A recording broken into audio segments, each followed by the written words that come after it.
what I normally do when it reaches to that, I'll dip my hands inside of the water instead of pouring the water, and then push.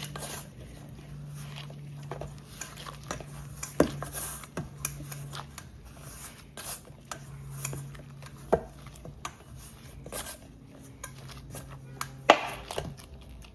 I do the same thing, dip my hands in the water, just knead again.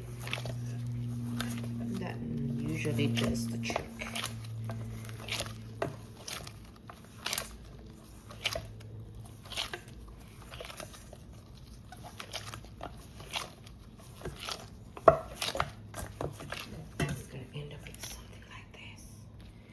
Just gonna get a damp cloth, cover it.